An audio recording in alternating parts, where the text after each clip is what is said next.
우리 청년 부부는 은총도 있고 은혜도 있습니다. 네. 자, 그럼 우리 설교 우리 다시 시작하도록 하겠습니다. 제가 이번 휴가를 다녀오면서 정말 많은 생각을 했어요. 많은 생각을 안 하고 아무 생각 없이 그저 지냈습니다. 먹고 자는 삶의 연속이었습니다. 그런 생활이 처음 하루 이틀은 굉장히 뭔가 힐링이 되는 것 같았지만 한 3일째 지나고 나서부터 그런 생각이 문득 들더라고요. 이렇게 먹고 자고 마시는 게 내 인생의 즐거움의 전부라면 이것은 참으로 몹쓸 일이 아닌가, 그런 생각이 들었습니다. 우리에게 돌아갈 곳이 없는 쉼이라는 것은 과연 진정한 쉼일까요? 그것은 고통일 것입니다.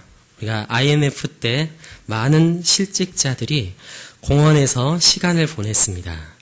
힐링이 될 수도 있는 시간이겠지만 그 시간은 그들에게 있어서는 분명한 고통의 시간이었을 것입니다. 만약 하나님께서 나를 부르지 않으셨다면, 하나님께서 나를 쓰시지 않는다면, 하나님께서 그저 나를 내버려 두셨다면 우리의 인생은 참으로 쓸모없고 못난 인생일 수밖에 없을 것입니다. 그러나 하나님께서는 나의 이름을 부르셨고 내가 그 부르심에 응답하게 되었을 때 제 인생은 비로소 하나님 앞에서 꽃과 같은 인생이 되었다라는 것입니다. 우리가 정말 인생을 살면서 아무런 목적이 없이 그저 생각 없이 사는 인생, 그것은 딱 그 생각 없는 만큼만 행복할 것입니다. 그러나 진정으로 행복한 인생은 어떤 인생입니까? 그 하나님의 말씀을 묵상하는 만큼, 생각하는 만큼 행복합니다. 그러므로 우리가 정말 참된 복을 누리기 위해서, 그러니까 참된 행복을 누리기 위해서 가장 필요한 것은 하나님을 생각하는 것입니다. 하나님의 말씀을 묵상하는 것이죠. 우리 인간은 하나님께서 디자인하셨을 때 하나님의 말씀을 아는 만큼만 행복할 수 있도록 디자인을 해 놓으셨습니다. 그것이 참으로 하나님께서 원하시는 삶이자 인간이 누릴 수 있는 최고의 행복이라는 것이죠. 우리에게 필요한 것은 무엇일까요? 정말 우리에게 필요한 것은 뭘까요? 우리에게 필요한 것은 말씀입니까? 아니면 세상에 보이는 어떠한 것입니까? 우리가 정말 자랑해야 되는 건 예수님의 말씀입니다. 그 말씀에 대한 올바른 반응은 그 말씀에 우리가 따라가는 것입니다. 때로는 이것들이 반복되어질 때 지칠 때가 있어요. 그러나 그럼에도 불구하고 우리가 계속해서 전진할 수 있는 힘은, 앞으로 나갈 수 있는 힘은 오직 그 말씀을 아는 것에서 나온다는 것입니다. 오늘 이 본문을 우리가 살펴볼 때 이 말씀을 문맥을 살피지 않고 그냥 기존의 상식에 따라서 해석을 하게 되면 이건 사실 문맥적인 통일성을 찾기가 상당히 어려운 본문입니다. 그래서 우리가 오늘 이 말씀을 좀 더 주의 깊게 살펴보길 원하는데요. 오늘 이 말씀의 시작은 예수님께서 한 병자를 고치신 사건에서 시작되고 있습니다. 예수님이 한 병자를, 말 못하는 이 귀신 들린 이 병자를 고치시고 나니까 팬들은 막 예수님께 환호를 했어요. 그렇지만 안티 팬들은 어떻게 할까요? 가만히 있을 리가 없습니다. 그들은 예수님을 공격하기 시작했고요. 그들의 공격은 굉장히 악의적인 것이었는데 그것은 예수님께서 지금 귀신의 왕인 바알세불을 힘을 빌려서 귀신을 쫓아냈다라는 것입니다. 또 어떤 이들은 그뿐만 아니라 예수님께서 뭔가 대단한 표적을 보여주시기를 원하셨습니다. 이것은 예수님을 믿어보려고 지금 질문하는 것이 아니라 예수님을 시험하기 위해서, 예수님을 괴롭게 하려고 지금 질문을 하고 있다는 것이죠. 예수님께서는 그들의 그러한 생각을 아시고 매우 상식적인 선에서 그들의 주장을 반박하셨습니다. 귀신의 왕의 힘을 빌려서 내가 귀신을 쫓아냈다면 도대체 왜 귀신의 왕이 왜 귀신을 쫓아내겠냐는 것이죠. 왕이 자신의 부하들이 땅을 잘 점령하고 있는데 그들을 쫓아낼 이유가 없듯이 귀신의 왕 바알세불이 그 귀신들을 쫓아낼 리가 없다라는 것이죠. 이것은 굉장히 상식적인 선에서의 답변입니다. 자, 지금 예수님께서 이렇게 대답하신 것은 단순히 자신의 결백함을 증명하기 위해서가 아니었습니다. 예수님은 그들의 관심이 예수님 자신에게 향하길 원하셨다라는 것이죠. 그래서 예수님께서는 오늘 이렇게 말씀하십니다. 20절이죠. 내가 만일 하나님의 손을 힘입어 귀신을 쫓아낸다면 하나님의 나라가 이미 너희에게 임하였느니라. 예수님께서 하나님의 손을 힘입어서 지금 귀신을 쫓아냈다면 예수님 자신이 곧 하나님의 나라라고 말씀하고 계십니다. 여러분, 이것을 더 설명하자면 이야기가 길어지지만 중요한 것은 이미 귀신이 쫓겨난 표적을 예수님께서 이미 보여주셨는데 왜 또 표적을 구하겠냐라는 거죠. 지금 바리새인에게 필요한 것은 뭐였냐면 표적이었어요. 세상에 속한 자들은 예수님께 자꾸 표적을 구합니다. 그래서 뭔가 보이는 어떤 것, 만져지는 어떤 것을 보여주시길 원한다는 거죠. 그런데 예수님께서는 우리에게 진정으로 필요한 것이 뭐라고 말씀하시느냐? 그것은 말씀이라고 말하고 있습니다. 바리새인들은 보이는 표적을 자꾸 원했어요. 왜냐하면 바리새인들은 이 세상에서 안정감을 찾기를 원했기 때문입니다. 우리도 마찬가지예요. 우리도 마찬가지입니다. 세상에서 우리도 힘을 가지고 있고 세상에서 잘 준비되어 있으면 우리는 거기에서 안정감을 얻곤 해요. 그러나 예수님께서는 두 가지 지금 이야기를 들면서 이것이 헛된 망상일 뿐이라는 것을 반박하고 있습니다. 첫 번째, 세상에는 아무리 강한 자가 있다고 해도 더 강한 자가 있습니다. 위에는 위가 있죠. 강한 자가 무장을 하고 자기 집을 지킬 때는 그들은 자신의 소유가 안전하다고 생각해요. 아, 내가 이만큼 힘을 지금 가지고 있으니까 나는 안전할 거야. 그런데 세상에는 반드시 누가 있습니까? 더 강한 자가 있어요. 인생을 살아보면 그렇잖아요. 저도 짧은 인생을 살지만 세상에 보면 저보다 사역 잘하는 목회자들이 아주 그냥 비일비재합니다. 여러분, 더 강한 자가 나타났을 때 그것은 더 이상 안전하지 않아요. 더 강한 자가 와서 그 사람을 굴복시키면 그는 그가 믿었던 그 무장들을 다 뺏기게 되고 그의 재물을 나눠야만 해요. 이스라엘을 한번 생각해 볼까요? 이스라엘 주변에는 항상 강대국이 있었습니다. 더 강한 나라가 항상 있었어요. 그들은 자기의 나라가 이만하면 됐지 하는 생각이 있었습니다. 군사력이 이 정도 됐으면 안전하다 생각을 했다라는 거죠. 외교적 관계가 이 정도면 우리는 안전하다 생각했다라는 거죠. 그런데 그들이 거기에서 안정감을 누릴 때마다 하나님께서는 얄궂게도 여지없이 바벨론을 보냅니다. 여지없이 아수르를 보내요. 그래서 그들이 믿었던 무장과 재물을 빼앗기게 만들어버립니다. 왜냐? 하나님보다 그들이 세상을 더 사랑했기 때문에, 하나님보다도 세상을 더 의지했기 때문에 하나님 그때마다 여지없이 더 강한 나라를 보내셔서 그들이 믿고 있던 것들을 박살내 버리셨다라는 것입니다.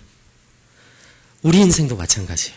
우리 인생이 하나님의 손에 붙들려 있다면 하나님은 우리 주변에도 항상 바벨론을 두신다는 것입니다. 엄마 친구 아들은 항상 저보다 잘났어요. 우리 옆집은 항상 우리 집보다 잘 삽니다. 여러분, 그게 세상의 법칙입니다. 하나님은 그 인생의 바벨론들을 통해서 우리가 하나님을 의지하지 않으면 안 되게끔 우리를 만드시려고 하십니다. 우리가 그 사실을 깨달을 때마다 해야 하는 게 있는데 그것은 회개하고 예수님께 돌아가는 것입니다. 매일매일 예수님을 붙드는 것. 우리는 하루라도 하나님을 의지하지 않으면, 예수님을 바라보지 않으면 우리는 바벨론을 부러워할 수밖에 없습니다. 부러워할 뿐만 아니라 그걸 닮고 싶어 하는 것이 우리의 죄된 속성이라는 것이죠. 나도 더 강해지면, 내가 더 멋있어지면, 내가 더 가지면 나도 저 바벨론처럼 남들이 무시하지 못할 거야라는 마음이 우리의 마음의 옛사람의 중심에 여전히 꿈틀거리고 살아있다라는 것입니다. 그러나 하나님의 관심은 어디 있을까요? 하나님은 이스라엘이 바벨론처럼 강해지는 것에 관심이 없으셨습니다. 하나님의 관심은 그럼 어디 있었죠? 이스라엘이 더 강해지는 것이 아니었고, 이스라엘이 군사적으로도 강대해지는 것이 아니었고, 이스라엘이 하나님을 얼마나 더 사랑하는가, 하나님의 말씀을 얼마나 기쁨으로 받아들이고 순종하는가에 하나님은 항상 그 초점이 있었다는 것입니다. 예수님께서는 첫 번째 이야기를 통해서 그것을 말합니다. 더 강한 자가 나오면 그 모든 것들은 빼앗길 수밖에 없다. 그것이 바로 우리가 사는 인생이라는 것이죠. 두 번째, 빈집은 아무리 청소해도 빈집입니다. 더러운, 오늘 예수님께서 또 한 가지 이야기를 들려주셨는데, 더러운 귀신이 한 사람에게서 나갔어요. 이 귀신은 여기저기 떠돌아다니다가 쉴 만한 곳을 찾지 못하자 다시 그 사람에게로 돌아가기로 결심을 합니다. 가서 보니까 그 마음이 언제 귀신이 들렸나는 듯이 청소가 되어 있었고 수리가 되어 있었습니다. 그 귀신은 그것을 다시 무너뜨리기 위해서 이거 청소가 되었는데 귀신이 막 두려워했을까요? 아닙니다. 귀신은 더 악한 귀신 7을 데리고 와서 다시 그 사람을 더 귀신이 들리게 만들어버렸어요. 그 사람이 어떻게 되었을까요? 차라리 전에 한 귀신 들렸을 때가 더 나았을 수도 있습니다. 더 형편이 안 좋아졌다라고 오늘 말씀은 말하고 있죠. 자, 우리가 세상적인 상식을 가지고 있으면 이건 굉장히 이해할 수도 없고 불편한 거예요.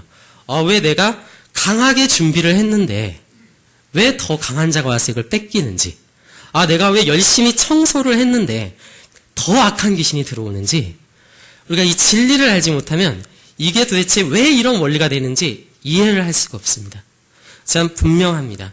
우리가 진리를 알게 되면 이제 이 말씀이 뭔지 알게 됩니다. 그건 뭡니까? 우리가 사는 인생이 마치 이와 같다라는 거야. 열심히 준비해도 더 강해져도 반드시 더 강한 자가 와서 우리를 언제든 무너뜨릴 수 있고 언제든 깨버릴 수 있는 게 우리가 사는 인생이란 것이죠. 요즘 힐링이 유행입니다. 힐링이 유행이에요. 요즘 사람들이 무엇이 힐링이라고 생각하죠? 어떤 게 치유라고 생각합니까? 여행을 다녀오면, 더 좋은 음식을 먹고 나면, 좋은 사람을 만나고 좋은 이야기를 들으면 힐링이 되었다고 사람들이 표현을 해요. 그러나 우리에게 분명한 성경의 말씀은 말씀이 없는 힐링은 반드시 무너진다는 것입니다. 말씀이 없는 힐링은 오히려 더 처참하게 무너진다는 것이죠. 말씀이 없이 우리가 여행을 갑니다. 보는 눈만 더 높아집니다. 말씀이 없이 먹고 마시는 것, 그것은 죄를 향한 힘을 채우는 것일 뿐입니다. 말씀이 없이 세상에서 뛰어난 사람들을 만나고 좋은 인연을 만나는 것, 더욱 사람을 의지하게 될 뿐이죠. 말씀이 없이 좋은 이야기를 듣는 것, 좋은 지혜를 얻는 것은 세상의 수단과 방법에 눈한 사람이 될 뿐입니다. 그것이 바로 비어있는 집이에요. 그것이 바로 예수님을 붙들지 않고 자기 자신을 의지하는 삶의 결말입니다. 심지어는 구원의 벅찬 감격도 마찬가지입니다. 우리가 구원받았다라는 감격, 그 감각, 그 안에 우리가 있다고 생각하면서도 난 정말 구원받았어. 난 예수님을 정말 인격적으로 체험했어.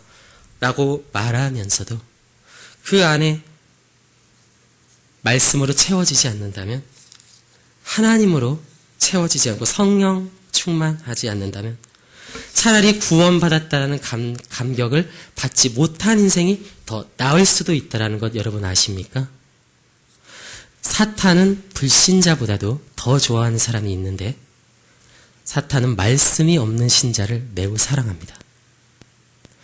왜냐? 첫 번째, 이 사람들은 어떤 죄를 저질러도 나는 하나님께 다시 용서받을 수 있어라고 하는 아주 교만한 생각을 갖고 있기 때문입니다. 두 번째는 나는 언제든 하나님께 돌아갈 수 있어라고 생각하는 생각이 항상 있기 때문입니다. 그래서 사탄은 불신자보다도 누굴 더 사랑하는가? 말씀이 없는 신자를 더욱더 사랑한다라는 것입니다. 그래서 하나님의 말씀이 없는 삶은 결국 비참한 삶이 될 수밖에 없고 사탄에게 이용당할 수밖에 없는 인생을 살 수밖에 없습니다. 물론 우리가 죄를 저지른다고 해서 당장 우리의 구원이 끊어진다라는 이야기는 아닙니다.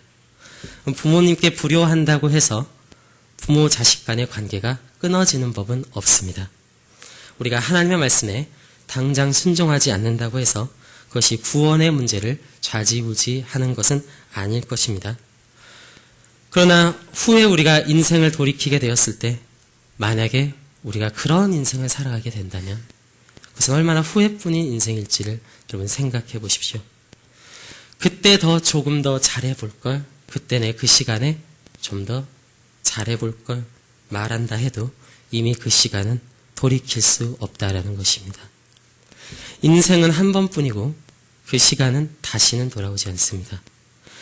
하나님께서 여러분에게 허락하신 인생이 사탄의 도구가 되고 사탄에게 끌려다니다 끝난다면 그것은 얼마나 부끄럽고 후회스러울지를 여러분 생각해 보십시오. 우리에게 아직 이 아픈 감각이 남아있다면 아직은 우리는 살아있는 것입니다. 하지만 그럼에도 불구하고 우리의 마음속 가운데 아무런 아픈 흔적이 없고 그 가운데 돌이켜야겠다라는 열망이 샘솟지 않는다면 우리는 죽어있는 것일 수 있습니다. 구원받지 못했을 수 있다는 것이죠.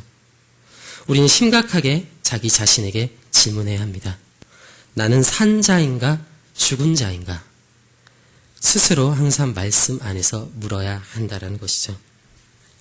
결국 우리가 말씀으로 채워져 있지 않게 된다면 우린 금세 세상의 것으로 내 안을 채워놓고는 안전하다고 생각하는 것이 우리의 인생입니다.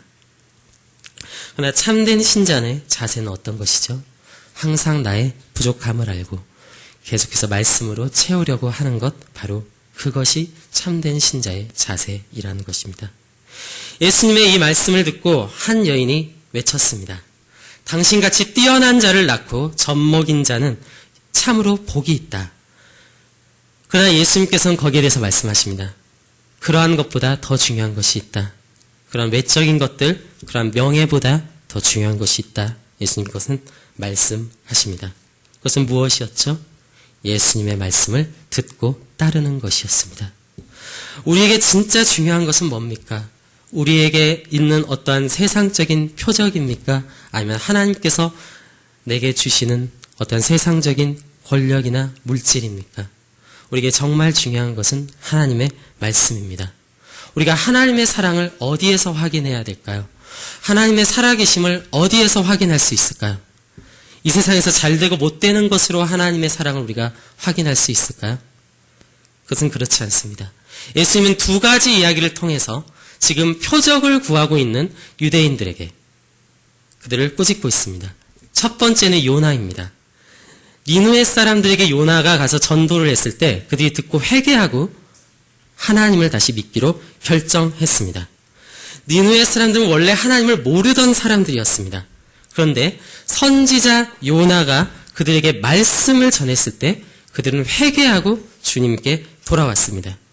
두 번째는 남방 여왕입니다. 남방 여왕은 하나님을 모르는 이방인이었지만 다른 어떤 보물이 아닌 솔로몬의 지혜로운 말을 듣기 위해서 땅끝에서부터 여행을 해왔습니다. 자, 지금 예수님께서 이 두 가지 말씀을 통해서 지금 유대인들에게 이야기를 듣고 있는 바리새인들에게 그리고 오늘날 우리들에게 하시고자 하는 말씀은 분명합니다.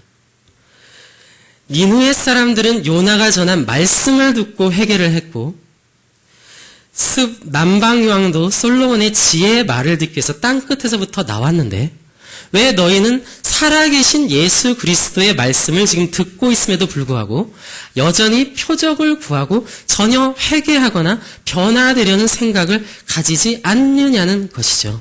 바로 그것을 지적하고 있는 것입니다.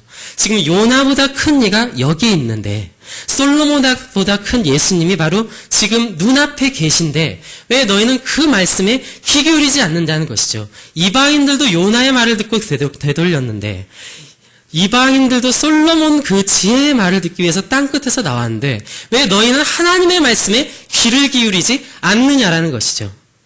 그리고 왜 여전히 세상의 어떤 것들을 통해서 하나님을 구하고 그것을 알려고 하려는 것입니다. 우리는 어떻습니까? 하나님의 말씀에 귀 기울이고 있습니까? 오늘 누가복음은 말씀에 대해서 말합니다. 예수님께서 쫓아낸 귀신은 말 못하게 하는 귀신이었습니다. 바리새인들은 예수님이 바알세불의 힘을 빌려서 귀신을 쫓아낸다고 말했습니다. 그러나 거기에 대해서 예수님은 말씀하셨어요. 귀신은 물 없는 곳을 다녔는데 물이 없는 곳은 진리의 말씀이 없는 곳입니다. 28절을 보면 복 있는 사람은 뭐라고 얘기했냐면 말씀을 듣고 지키는 자라고 했습니다. 자, 그렇다면 이것을 통해서 지금 예수님께서 말씀하시는 것은 무엇입니까? 말씀이 있는 자와 없는 자에 대해서 말하고 있는 것입니다. 말씀이 없는 자는 귀신이 임한 자고 말씀이 있는 자는 하나님의 나라가 임하고 있는 자라는 것이죠. 그래서 복이 없는 사람은 말씀이 없고 말씀이 없으니까 말씀에 순종할 수가 없는 자이고 복이 있는 자는 말씀을 들을 수 있고 그 말씀에 순종할 수 있는 자라는 것입니다. 나는 누구입니까? 나는 하나님의 말씀을 정말 믿음으로 받아들이고 있는, 정말 사실로 받아들이고 있는 사람입니까? 그 말씀을 생명으로 알고 부지런히 채우려고 노력하고 있는 자입니까? 그 말씀에 순종하고자 하는 거룩한 열정이 내게 지금 솟아나고 있냐는 것이죠. 그렇다면 여러분은 복 있는 자입니다. 아멘? 그렇다면 여러분은 하나님의 나라를 사는 사람입니다. 오늘날 우리는 자신에게 물어야 할 것입니다.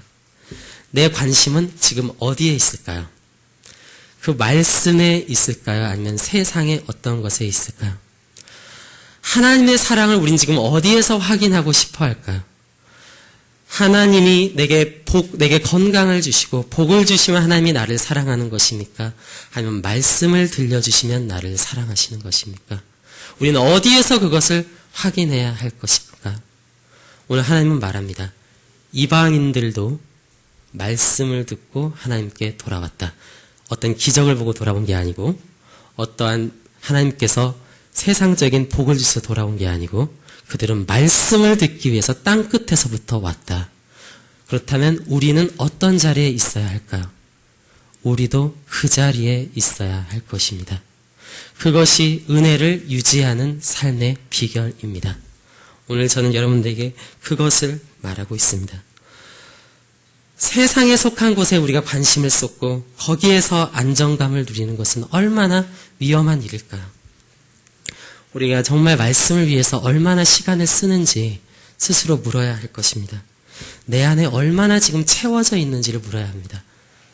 아무리 청소해도 아무리 정리를 해도 채워져 있지 않으면 그 자리는 반드시 누군가가 채우는데 거기에 하나님을 채우는가 아니면 세상을 채우는가는 우리의 결정에 달려 있습니다. 여러분들 구원받은 흔적이 분명히 있습니까? 여러분 그것으론 부족합니다. 무슨 구원받은 감격이 살아있습니까? 그 과거의 추억만으론 부족합니다. 지금 채워져 있어야 합니다. 지금 채워져 있지 않으면 사탄은 더 악하게 우리를 사용합니다. 오히려 그 구원받았다는 감격을 이용해서 그 구원의 감각을 이용해서 우리를 더 악한 길로, 더 방탕한 길로, 더 게으른 길로 우리를 인도한다는 것이죠.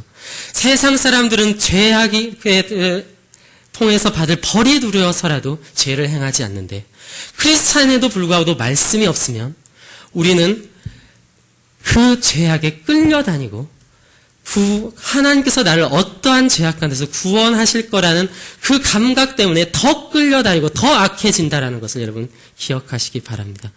그것이 우리 인간의 약함이고 하나님은 매일매일 우리를 하나님을 의지하게 만드셨습니다. 하나님이 말씀하셨는데 갑자기 이런 구절이 생각납니다. 준비한 건 아닌데요. 주님의 말씀이 내 발의 등이요 내 길의 빛이라고 말씀하셨습니다. 여러분, 옛날 그 등이 어느 정도 비출까요? 내가 가는 만큼만 비춥니다. 형광등이 아니잖아요. LED가 아닙니다. 내가 가는 만큼만 비추는 것이 그 빛입니다. 하늘에 만나가 떨어졌는데 하루에 먹을 만큼만 떨어졌습니다.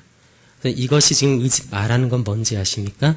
매일매일 그 말씀을 의지하지 않으면 우리는 굶을 수밖에 없고 헛된 길을 갈 수밖에 없는 것이 우리의 인생이라는 것입니다. 우리가 정말 그 하나님의 말씀 안에 있길 원합니다. 그래서 우리 포릭교회가 그 말씀으로 채워져서 정말 그 말씀 때문에 기뻐하고 말씀 때문에 행복하고 말씀 때문에 만족을 얻는 여러분들이 되시기를 진심으로 정말 소원합니다. 그래서 그 말씀이 여러분의 매일의 삶을 인도했으면 좋겠습니다. 네, 그 말씀이 매일 여러분들 먹이고 배부르게 만들고 행복하게 만들었으면 좋겠습니다. 우리 함께 이 시간 잠깐 우리 통성으로 기도했으면 좋겠는데요. 우리 다 같이 기도하겠습니다. 세상의 어떤 표적으로는 우리는 진정한 안정감을 누릴 수 없습니다. 강한 것 위에는 더 강한 것이 있고 우리가 아무리 결단을 하고 결심을 하더라도 말씀으로 채워지지 않는 인생은 금세 또 다른 유혹이 더 큰 유혹이 찾아오고 오히려 우리가 준비한 그 힘으로 더 악한 곳에 힘을 쓰도록 만들어버리고 내가 가진 물질 때문에 더 악해지고 내가 가진 능력 때문에 더 하나님을 떠나고 내가 가진 세상의 성공 때문에 더 하나님을 멀리하도록 끊임없이 그들은 우리의 집을 공격한다라는 것입니다. 그렇기 때문에 오늘은 우린 다시금 그 하나님의 말씀이 필요합니다. 다시금 하나님의 말씀으로 채워지는 것이 필요합니다. 주님의 말씀으로 오늘 내가 갈 길을 비추어야 합니다. 주님의 말씀이 내 발의 등이 되어서 오늘 갈 길을 비춰주시도록 주님의 말씀이 내 오늘의 만나가 되어서 오늘 내가 먹어야 할 것을 먹을 수 있도록 하나님 이 시간 충만하게 나를 채워주시고 내가 그 말씀을 먹기로 결단하는 인생이 되게 해주십시오. 매일의 전투를 싸우는 인생이 되게 하여 주십시오. 우리 통성으로 기도하고 우리 주님께 나가도록 하겠습니다. 다 같이 기도하겠습니다. 하나님 아버지 감사드립니다. 주님 그렇습니다. 하나님 아버지 저희들에게 하나님께서는 말씀하셨습니다. 주님 강한 자가 집을 지키더라도 더 강한 자가 오면 그것을 빼앗길 것이다. 너희들이 집을 아무리 깨끗이 청소하고 그것을 정리한다 할지라도 더 강한 귀신이 오면 그것들을 빼앗기고 말 것이다 말씀하셨습니다.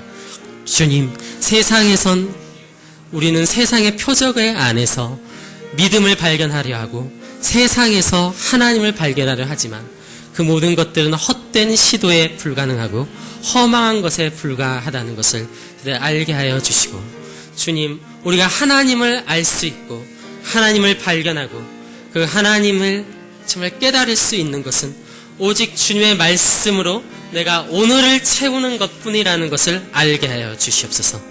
하나님 아버지 오늘 채워진 말씀이 없다면 나는 오늘 갈 길을 알 수가 없고 하나님 아버지 오늘 내게 내려주시는 하나님의 하늘의 만나가 없다면 나는 오늘 굶을 수밖에 없습니다. 그것은 주님 아버지 매일매일 채워져야 하는 것이며 매 발걸음마다 비추어 봐야 하는 것입니다. 주님 우리가 말씀 안에서 깨어있게 하여 주시옵소서. 매일의 영적인 전투를 소홀히 하지 않도록 하여 주시옵소서. 하나님 아버지 저희가 내가 경험했던 그 하나님에 대한 경험을 의지하지 않도록 주님 아버지 내가 감격했던 그 첫사랑을 추억하며 오늘을 소홀히 하지 않도록 주님 아버지 우리에게 매일매일 하나님을 의지할 수 있는 마음을 주시고 하나님 아버지 그 보이지 않는 하나님의 섭리 안에서 보이는 하나님의 계시를 믿으며 따라가는 인생이 되게 하여 주시옵소서. 하나님 아버지 붙들어 주시옵소서. 주여 원하네 원합니다. 하나님 아버지 감사드립니다. 오늘의 은혜를 내려 주시옵소서. 아니 하나님 오늘의 말씀을 주시옵소서. 주여 내가 듣고 따르겠나이다. 하나님 아버지, 그 자가 복 있는 자이라는 것을 저희들 알게 하여 주시옵소서. 감사드립니다. 우리 주 예수 그리스도의 이름으로 기도드립니다. 아멘.